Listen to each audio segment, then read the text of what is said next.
Hey all, welcome back to the Real Life Pharmacology Podcast. I'm your host, pharmacist Eric Christensen. Thank you so much for listening today. Before we get into this special episode, definitely want to remind you guys to go check out reallifepharmacology.com. Get your free 31-page PDF on the top 200 drugs. It's a great study guide, great refresher if you got board exams coming up, or if you've been out in practice for a while and want to catch up on what the top 200 drugs are. Simply an email will get you access to that and also get you signed up for when we have new podcasts and other content available. So go do that at reallifepharmacology.com.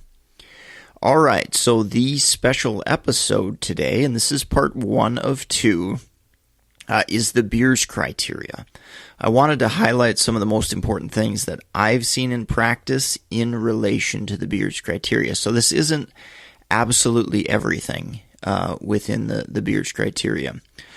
First and foremost, just taking a step back, what is the Beers criteria for those of you that may not be familiar with it?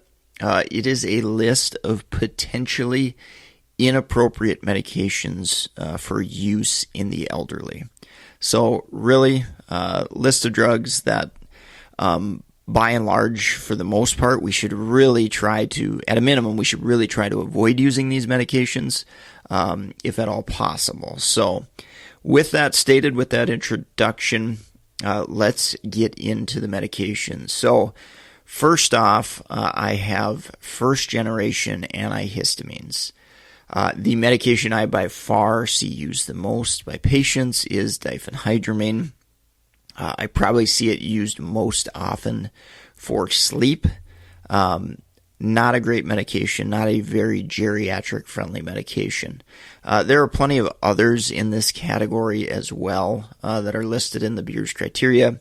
Doxylamine, chlorpheniramine, meclizine, promethazine, hydroxyzine. And the primary reason why they are on the Beers criteria is they have numerous adverse effects.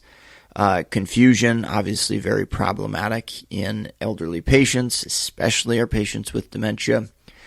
Fall risk, these medications have been associated with inducing delirium, as well as some of the sedative properties the medication has. It also can prevent people from seeing, peeing, pooping, and spitting. So dry mouth, dry eyes, constipation, and urinary retention, kind of hallmark symptoms of anticholinergic medications. There is a caveat written in here. For instance, in severe allergic reactions, it's definitely reasonable and appropriate to use a medication like diphenhydramine.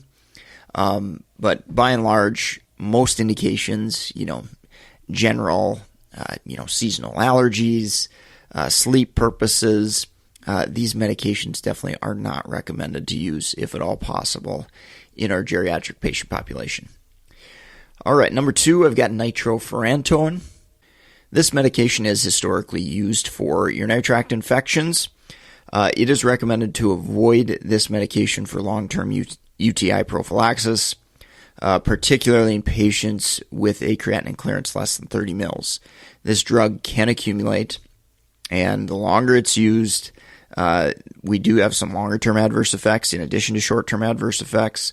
And some of those risks include pulmonary toxicity.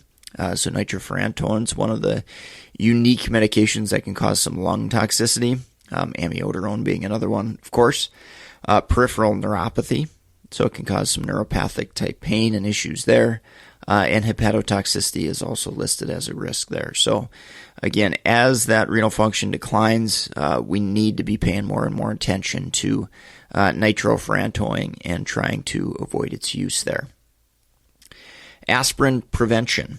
So in secondary prevention, patients had a heart attack, stroke, things of that nature, aspirin absolutely is appropriate. However, in primary prevention, looking at initiating aspirin for that primary prevention risk, it is generally not recommended.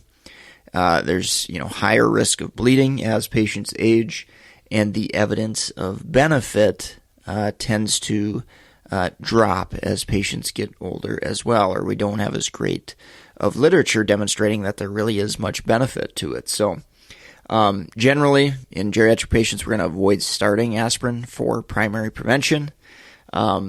If you've got patients on it and they've been on it for a long time, you're probably going to weigh the risk versus benefit of deprescribing, basically getting rid of that aspirin in that type of situation. And for many patients, we may elect to stop that based upon bleed risk and other risk factors and, potential benefit side of things too there.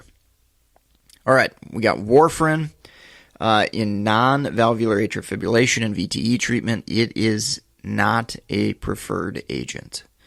So newer agents like the DOACs, apixaban, for example, these are preferred. There's an increased risk for intracranial bleeding. Obviously, tons of drug interactions and issues with warfarin as well. If one of the hard situations that I run into in my practice is maybe you've had a patient on warfarin for 10, 15, 20 years, kind of prior to this newer evidence on some of the newer DOACs. If they've been on warfarin, if they're very, very stable, if they're not having issues, it is reasonable to continue them on that warfarin. But obviously, if INRs are fluctuating, they're having issues, they're having bleeding problems, we've had plenty of concerns with that warfarin in that patient. That's definitely a situation where you're probably going to switch them over to a DOAC. So kind of a challenging gray situation there, depending upon kind of the stability and how well they've done with warfarin.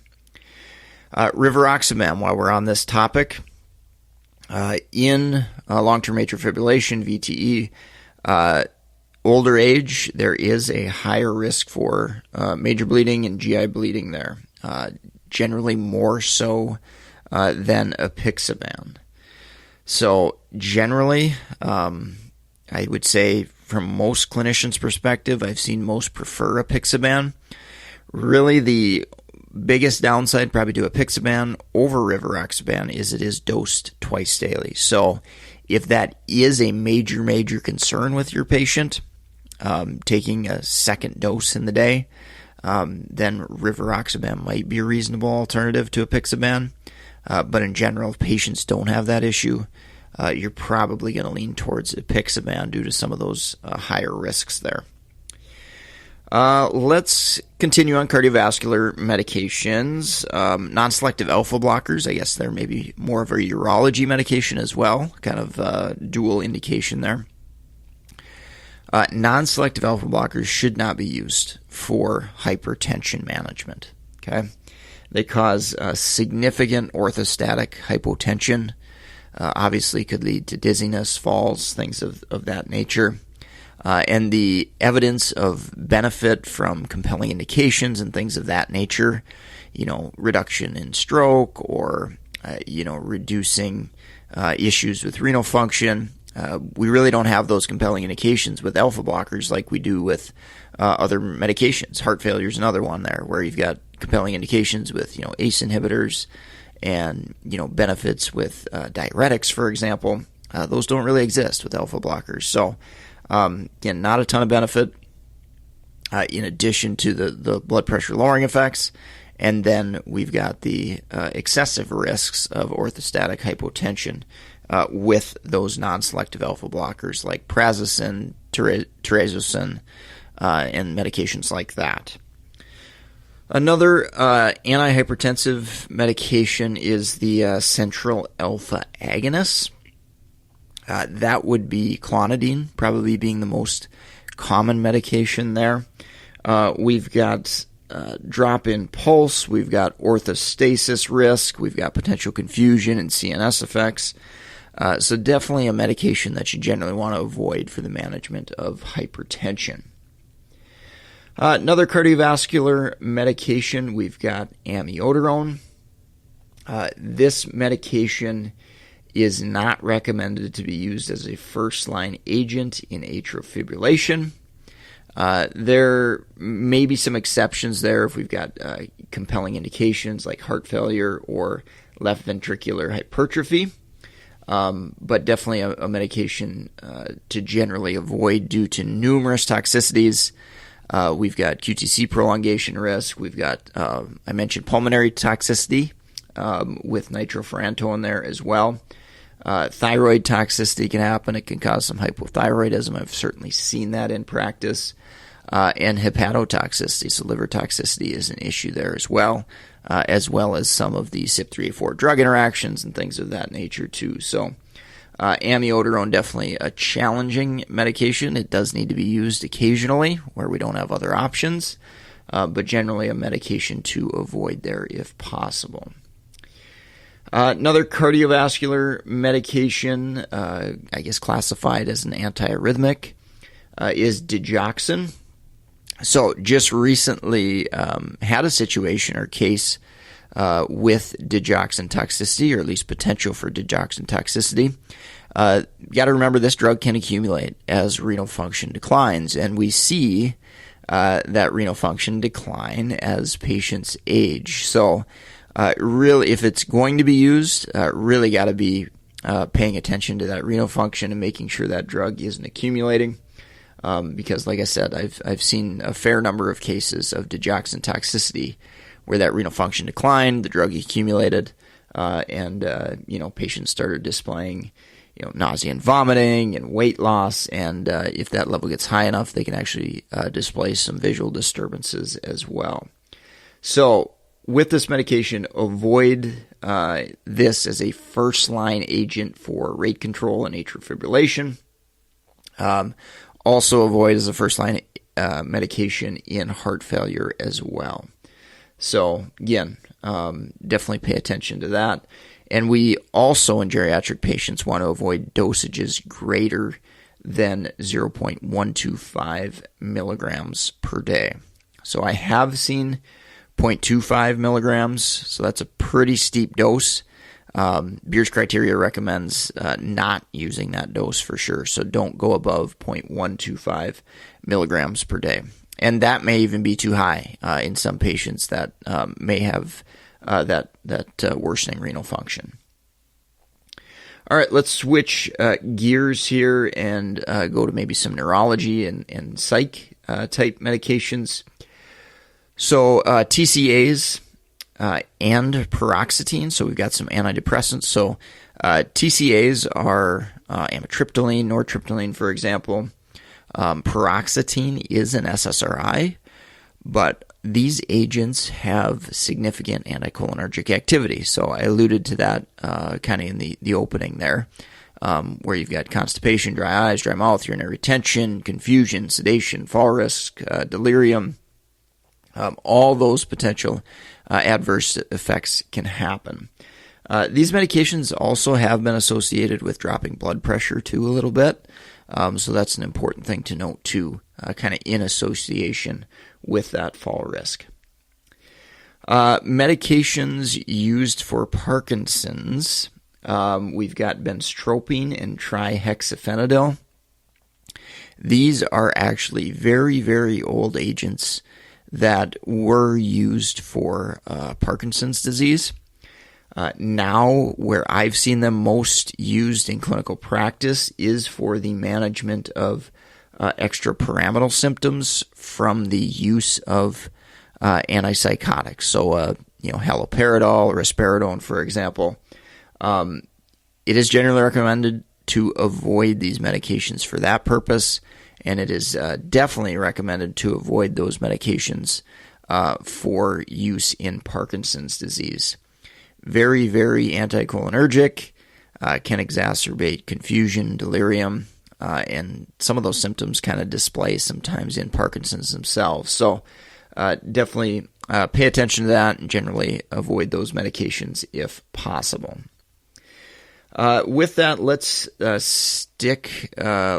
shift to antipsychotics, which I kind of alluded to, and why you may see benztropine or trihexyphenidyl used. So antipsychotics carry that risk of increased mortality, and there is a boxed warning. So there's been associations with increased risk of mortality, like I mentioned, but also increased risk of stroke as well. So antipsychotics should be avoided, if at all possible, for behavioral symptoms associated with dementia. So try non-pharmacologic interventions. We also need to recognize that there are situations where those non-pharmacological interventions fail to manage those behavioral issues. If that is the case, and if you are considering using an antipsychotic for hallucinations and aggression and things of that nature, you really want to make sure that those issues are harmful to the patient or to potentially others. So an example that I remember coming across in my practice is patient was basically hallucinating that their grandchildren were there in the room with them. And it was overall a pleasant experience for that patient. That's the type of hallucination that, as long as it's not leading to any issues or concerns and not causing the patient harm and distress or anybody else, that's a situation where I don't believe it would be a good idea or appropriate to increase the patient's risk of stroke and mortality, basically, to manage those hallucinations that aren't distressing to them. So really, really important that you do that assessment and you recognize if those behavioral issues are harmful to the patient or to others, and then obviously making sure that those non-drug interventions have been tried and actually failed prior to use. All right, I've got two more classes of medications that I want to cover, in particularly to anxiety and insomnia. So, of course, we've got benzodiazepines. These medications obviously have risk for addiction, dependence. They can increase the risk of respiratory depression, particularly when used with opioids. They can increase the risk for falls and confusion. Also, if you do have patients that are older that are driving, or anyone that's driving, I guess, for that matter, these medications have actions very similar to alcohol. So it can certainly impair cognition and impact the functioning of somebody who's driving a motor vehicle, for example. So definitely important to pay attention to that. So some of the most common examples used in practice, lorazepam, alprazolam, clonazepam or Klonopin. Those are some of the most common examples there. Some are longer acting than others, which can be worse generally in our geriatric patient population. That can certainly linger for a longer period of time. Of the more common ones, diazepam is probably one of the worst ones that's used somewhat common. It has a really, really long half-life and is more likely to accumulate and cause issues kind of in the long term there. So that's definitely one that's maybe a little bit more problematic than something like lorazepam, for example. And then kind of continuing in the same vein, we've got the Z drugs. So that's a drug like zolpidem, for example, used for sleep. Again, these can increase the risk for confusion, obviously sedation, that's what we're using it for, but obviously increase that fall risk. So these are definitely problematic medications that you generally want to avoid if possible in our geriatric patient population. All right, well, that's going to wrap up the part 1 of the Beers criteria. Hopefully you picked up a few practice pearls. If you did today, please do me a favor. Leave a rating review on iTunes or wherever you're listening. Greatly appreciate that. Support our sponsor, meded101.com/store. If you're in the market for any board certification study material like the geriatrics exam, the BCGP exam, BCPS, ambulatory care, NAPLEX, lots of different study materials there. We've got lots of books available as well. Kind of a classic one in relation to geriatrics and the Beers criteria is Perils of Polypharmacy, where I talk a lot about some of these issues within the geriatric scope and, deprescribing and things of that nature. So go check all that out. If you got any comments, feedback on the podcast, feel free to reach out to me at mededucation101@gmail.com. You can track me down on LinkedIn as well. Eric Christensen, PharmD, BCPS, BCGP. All right, I'm going to sign off for today. Thank you all for listening. Take care, and I hope you have a great rest of your day.